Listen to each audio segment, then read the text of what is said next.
The chapter 9 data handling of class 6। Data handling का जो introduction है वो हम इस वीडियो में सीखेंगे। तो सबसे पहले ये समझ लेते हैं कि डाटा हैंडलिंग होता क्या है, व्हाट इज़ डाटा हैंडलिंग, या फिर what is the use of data handling, यानी डाटा हैंडलिंग का हम यूज़ कहाँ पे करते हैं। तो आप सब जब स्कूल जाते हैं तो सबसे पहले अटेंडेंस लगती है, तो टीचर क्या पर डे आपका नाम नोट करती है, यानी कि आज की डेट का नाम सब जितने बच्चे हैं वो नोट किया, सेकेंड डे फिर से नोट किया, थर्ड डे फिर से, यानी कि पर डे आपका क्या नाम नोट होता है, ऐसा नहीं। क्या होता है, एक रजिस्टर होता है, हर मंथ का एक बार सिर्फ नाम नोट होता है। ठीक उसके बाद आपकी प्रेजेंट, अब्सेंट, पी और ए लिखकर डिनोट किया जाता है। यही क्या है, डाटा हैंडलिंग। अगर डाटा हैंडलिंग ना आता होता तो पर डे क्या करना पड़ता, हर बच्चे का नाम नोट करना पड़ता। तो यही है डाटा हैंडलिंग। ऐसे ही स्कोर बोर्ड होता है, जब आप क्रिकेट मैच देखते हैं तो वहाँ पे हर जो प्लेयर होता है, चौके छक्के जो भी मारता है, आपको देखो कंटिन्यू दिखाते रहते हैं, तो वो सब डाटा हैंडलिंग के द्वारा ही होता है। तो आप सब समझ जाएंगे डाटा हैंडलिंग का हम यूज़ कैसे करते हैं। आपकी जो मार्क्स होते हैं, टोटल मार्क्स, या हाफ ईयरली, क्वार्टरली और ईयरली, सबके एक साथ एक ही पेज पे दिखाए जाते हैं, वो डाटा हैंडलिंग का यूज़ करके, कि कैसे हम एक ही पेज पे सबको एडजस्ट करके एक साथ आपको दिखा दें, एक ही नज़र में आपका जो पूरा परफॉर्मेंस है वो आपको दिख जाए। यही है डाटा हैंडलिंग। फिर बात करते हैं रिकॉर्डिंग डाटा क्या होता है।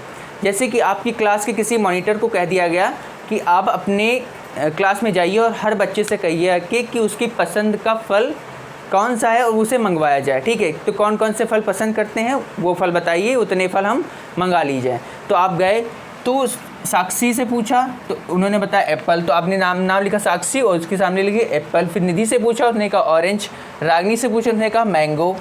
फिर रोहिणी से पूछा मैंगो। फिर सपना ने भी कहा ऑरेंज। अमन ने कहा एप्पल और गौरी ने कहा ऑरेंज।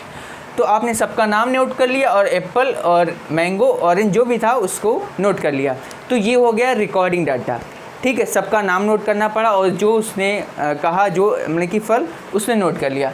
फिर अगर इसको चाहते तो हम दूसरी तरीके से, क्योंकि हमें ये बताना था कि कितने फल हम मंगवाएं तो जो जिसकी पसंद है उसको मिल जाए। ठीक है, तो हमने क्या किया, उसी डाटा को ऑर्गेनाइजेशन ऑफ डाटा जो हम समझाएंगे उसमें क्या करना होता है कि हमें पता होना चाहिए कि एप्पल कितने लोग खाएंगे, वो हमें नंबर्स पता होने चाहिए, एप्पल कितने लोग खाएंगे। तो एप्पल का क्या किया, मैंने यहाँ पे फ्रूट्स नेम लिखे, एप्पल, ऑरेंज एंड मैंगो। फिर यहाँ पे नंबर ऑफ़ फ्रूट्स, यानी कि एप्पल कितने लोग खाएंगे, तो एप्पल आपने देखा साक्षी खाएंगे एप्पल। फिर यहाँ पे एप्पल अमन खाएंगे और कोई एप्पल नहीं खाएगा। तो एप्पल कितने चाहिए, 2 एप्पल अगर मंगा लिए जाएँ तो साक्षी को मिल जाएंगे और अमन को मिल जाएंगे। फिर बात करते हैं ऑरेंज। ऑरेंज कितने, निधि खाएंगी और यहाँ पे ऑरेंज सपना खाएंगी बस, हाँ, और गौरी। तो 3 लोग क्या खाएंगे, ऑरेंज खाएंगे। फिर है मैंगो। मैंगो कितने, रागिनी मैंगो खाएंगी और फिर यहाँ पे रोहिणी, ये 2 लोग मैंगो खाएंगी। ठीक है, तो यहाँ पे हमें अगर हम 2 एप्पल, 3 ऑरेंज और 2 मैंगो मंगा ले तो इस सब में अपनी अपनी पसंद के बढ़ जाएंगे। तो हमें सिर्फ एप्पल पता करने चाहिए कितने मंगवाएं, ऑरेंज, तो हमें ये सब नाम नोट करने की कोई ज़रूरत नहीं थी। तो इसको हम ऑर्गेनाइजेशन ऑफ डाटा के थ्रू भी कलेक्ट कर सकते थे ये डाटा। ठीक है, तो ये हो गया हमारा ऑर्गेनाइजेशन ऑफ डाटा। अब बात करते हैं टैली मार्क। टैली मार्क कैसे लिखते हैं, जैसे कि आपसे कहा गया कि जाइए पता करके आइए राइस कितने कितने लोगों को पसंद है। तो आपकी बहुत बड़ी क्लास है, तो आप गिनते गए कि किसी ने, साक्षी ने कहा हमको पसंद है, निधि ने कहा हमको, तो आप एक लाइन खींचते गए। फिर सबका नाम नोट करते गए, ऐसे आप एक एक लाइन खींचते गए। फिर अब ये नोट कर लिया। इसी तरह ब्रेड, यानी रोटी किसको पसंद है तो उतनी बनवाई जाए। ठीक है, तो ये ऐसे ऐसे नोट कर लिया। अब देखो वहाँ पे तो तुमने ऐसे नोट कर लिया। अब फिर जब को टीचर को डाटा देना होगा, क्या आप पूछेगा कि कितने, बताइए कितने लोगों ने राइस पसंद किया है। तो आप यहाँ से आपको फिर से ये काउंट करना पड़ेगा, कि फिर से काउंट करेंगे तो हमें पता चलेगा कि हाँ राइस कितने लोगों ने किया। फिर से हमें ये काउंट करना पड़ेगा कि कितने लोगों को रोटी पसंद है, 1 2 3 4 5 6 7 8 9। तो यानी कि हमें हर बार अगर किसी को डाटा बताना है तो हमें हर बार इसको काउंट करना पड़ेगा, तो ये थोड़ा ऑड लगेगा। तो इसके लिए हम क्या करते हैं, टैली मार्क का यूज़ करते हैं। तो टैली मार्क समझ लेते हैं पहले क्या होता है, फिर हम बताएंगे इसको टैली मार्क से हम कैसे बहुत ही आसान तरीके किसी को बता सकते हैं। तो जो 1 नंबर का टैली मार्क होता है सिर्फ 1 लाइन, सेकेंड नंबर का 2 लाइन, थर्ड को दिखाने के लिए 3 लाइन्स, फोर्थ को दिखाने के लिए कंटिन्यू 4 लाइन्स, और 5 को दिखाने के लिए 4 के बाद हमें एक ऐसे क्रॉस लाइन एक दिखानी पड़ती है।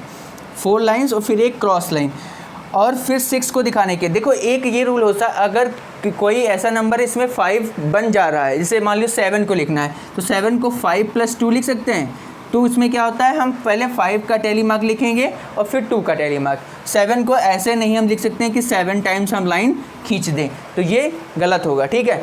तो हमें टैली मार्क दिखाना है, अगर कोई 5 बन जा रहा है तो सबसे पहले उसको जितने 5 में कन्वर्ट हो सकते हैं उसको 5 में कन्वर्ट करेंगे। तो 6 में देखो एक 5 बन जाएगा और एक 1, तो यहाँ पे एक 5 का टैली मार्क लगा देंगे और एक ये, तो 5 और 1 6 हो गया। इसी तरह 7 में भी तो एक 5 तो बन ही जा रहा है, तो एक 5 बना दिया और ये 2, तो 5 2 7। इसी तरह 8 में भी ये 5 और 3 7, ये 5 का अगर कहीं 5 बन जा रहा है तो 100% 5 बनाएंगे। फिर 9 में भी ये 5 बन जा रहा है और फिर यहाँ पे 4 ये लाइंस। फिर 10 में देखो 2 5 बन जा रहे हैं तो 2 5 यहाँ पे हम बना लेंगे, तो ऐसे बना लिया 2 5। 11 में भी 2 5 बन जा रहे हैं और एक 1 बनेगा, तो 2 5 यहाँ पे बन जाएंगे, यानी कि 5 5 10 और 1 11। 12 में भी ऐसे ही कितने 5 बन जा रहे हैं, तो 2 5 तो बन ही जा रहे हैं और साथ में 2। तो ये हो गया टैली मार्क, यानी कि हमें ये प्रोसेस ये करना है कि हमें 5 अगर बन जाए तो ज़्यादा बेटर रहेगा। अब हमें राइस को दिखाना है, तो ऐसे हमें हर बार काउंट करना पड़ेगा। अगर हम इसको टैली मार्क का यूज़ करके अगर लिखें तो बहुत ही आसान तरीके हम बस देख के बता सकते हैं कितने लोग हैं। जैसे को 1 2 3 4 5 6 7 8 9 10 11। अब 11 हैं तो हमें क्या करना है, बस यहाँ पे ऐसे और ऐसे ही, और ये 11 हो गए। तो आपको इसमें देखो हर बार, क्योंकि इसको बिल्कुल पास लगी तो आपको काउंट करने में ज़्यादा दिक्कत होगी। यहाँ पे बस देखा 5 5 10 और 1, तो बहुत ही आसान तरीके से बता देंगे। हाँ 11 लोगों को राइस पसंद है। इस तरह इसका भी कर सकते हैं 1 2 3 4 5 6 7 8 9। तो अब 9 को दिखाना, तो 9 में क्या होगा, एक 5 वाला बन जाएगा और एक 4 वाला। तो बस आप टीचर को बताना होगा, तो 5 4 आराम से दिख रहा है, आराम से बता देंगे कि 9 लोगों को हमें ब्रेड पसंद है। तो ये मेथड गलत है। ये टैली मार्क यूज़ करके हम आसानी तरीके से बता सकते हैं कि हम कितने लोगों को राइस पसंद है, कितने लोगों को ब्रेड, ठीक है। अगर मान लीजिए आप काउंट करने गए तो यहाँ पहले 1, मान लीजिए यहाँ पे लिखा 1 2 3 4, अब 4 तक अगर मान लीजिए 4 ही तक पसंद है तो इतना लिख लिया। अगर एक और बंदा मिल गया कि यहाँ से राइस पसंद है तो यहाँ पे क्रॉस कर दिया, तो 5 हो गए। अगर और एक एक्स्ट्रा मिला तो फिर से एक 6, फिर एक मिला तो 7, फिर 8, फिर 9, फिर एक मिल गया तो 10। तो ऐसे बनाते चले जाएंगे। टैली मार्क होता है बहुत ही जल्द किसी काम को काउंट कर लेना, ठीक है। ऐसे आपको कोई भी दिक्कत नहीं होगी कि कितने